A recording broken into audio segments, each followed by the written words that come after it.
Welcome to Mary Queen Stories, the official podcast of Mary Queen of the Holy Rosary Parish in Lexington, Kentucky.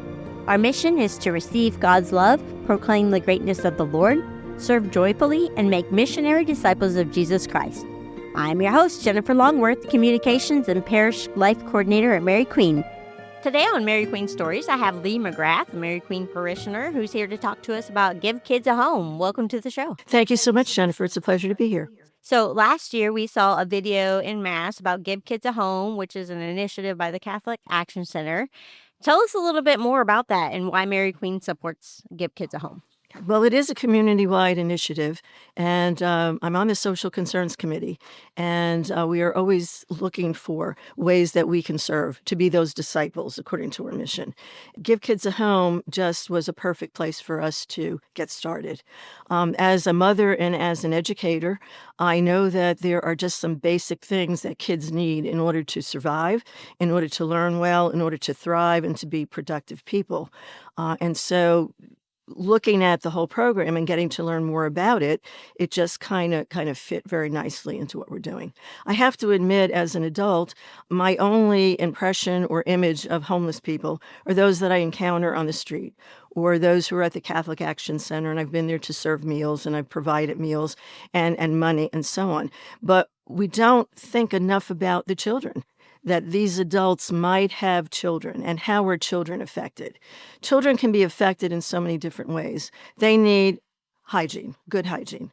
They have health issues. They find that children that are homeless have more physical ailments and even maybe mental illness.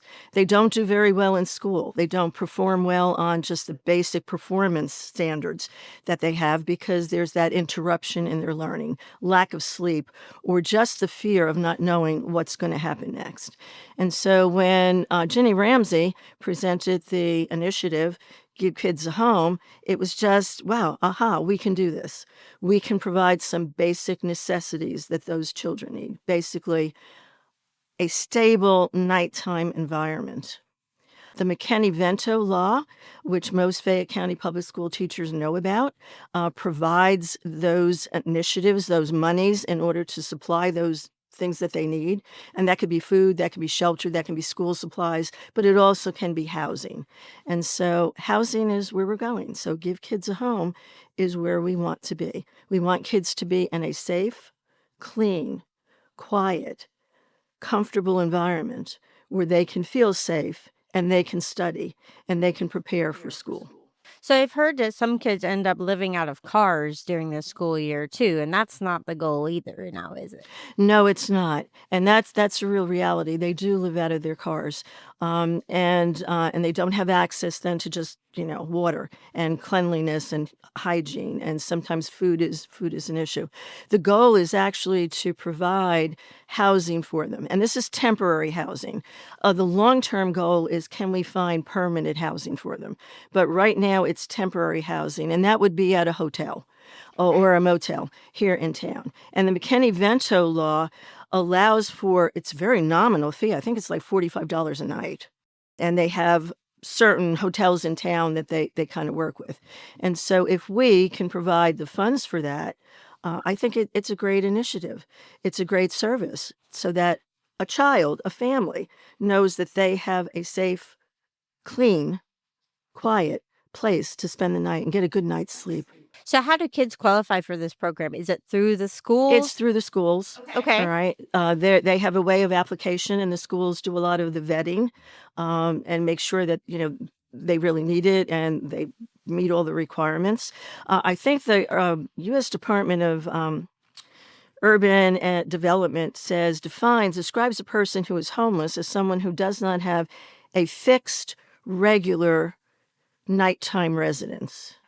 And so if the children and their families fit under that, they don't have a fixed, regular nighttime residence, then they are homeless, and then they can qualify for that particular program.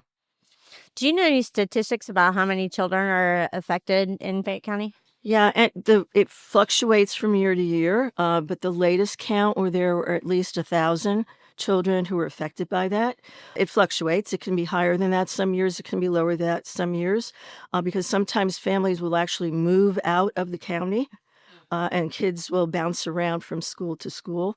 But I think it's really sad, and it's just indespicable that any child, through no fault of their own, should have to suffer because they're homeless and they don't have the housing. And so if we as good Christians can provide, it'd be wonderful. And it's a simple thing to do, just a simple thing to do, to just provide. So how do we get involved with this program? We are here at Mary Queen. We're supporting it.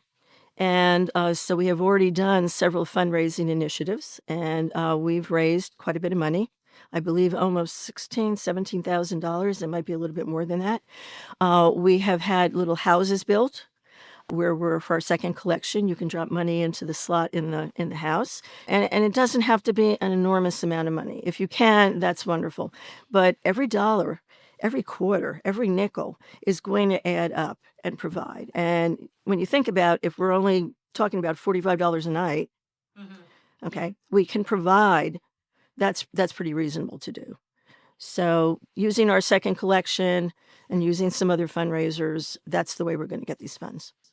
So people can make their checks out to MQHR/GKAH. Right. Or put on the tagline that it's for Give Kids a Home. And that's going to go through the Catholic Action Center. And they will then disperse all of those funds. Okay, perfect.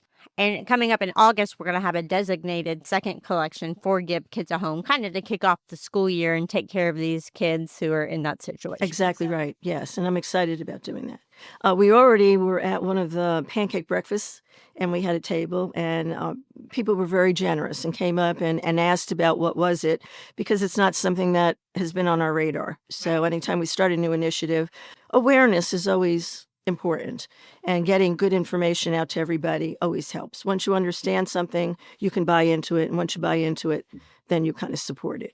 Is there anything else we need to know about Give Kids a Home as the Mary Queen community? I don't think so at this point. I'm still learning about the community-wide initiative and how far it spreads. And so our job on the Social Concerns Committee is, once we learn about it, we're just going to spread it out to everybody who needs to know. We will be available after Masses, after that second collection. So if anybody wants to come up and wants to know about more information or how to get involved, we're going to be asking not only for money, but prayer is a big thing. So we're asking people to just pray for those who are homeless, for the parents who are suffering, to provide for their children, and for the children who are suffering through no fault of their own. So prayer is a big component. If you can then, donate, that would be fine. And we're also going to ask people to spread the word. If you know of anybody that can help in any way, shape, or form, just spread the word. The more people that we know, spread the good news of serving, is a wonderful thing.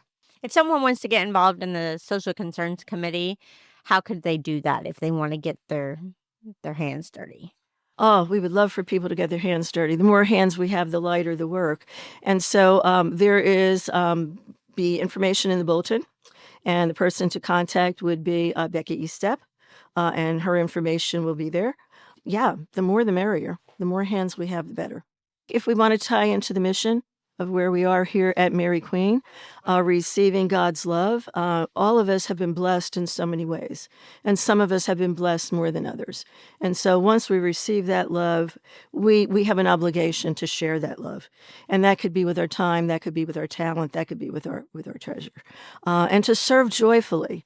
As a teacher, you're always serving. That was never a job. It was always a ministry. And the more you do it with joy, the more you affect the students that you're with. And then discipleship. We're called. The Lord tells us, truly, I tell you, whatever you do for the least of my brothers and sisters, you're doing it for me. And if you're not doing it for the least of my brothers and sisters, then you're not doing it for me. And so if we are those disciples, we have an obligation to live out Matthew's words in 25, to feed the hungry, clothe the naked, provide shelter, and do all of those things that show God's love that we have been just privileged to have. Thank you so much for joining me today. Thank you so much, Jennifer. It was a pleasure being here. Thank you for listening to Mary Queen Stories. To connect with us, visit mqhr.org/podcast. Until next time, and always, Mary Queen of the Holy Rosary, pray for us.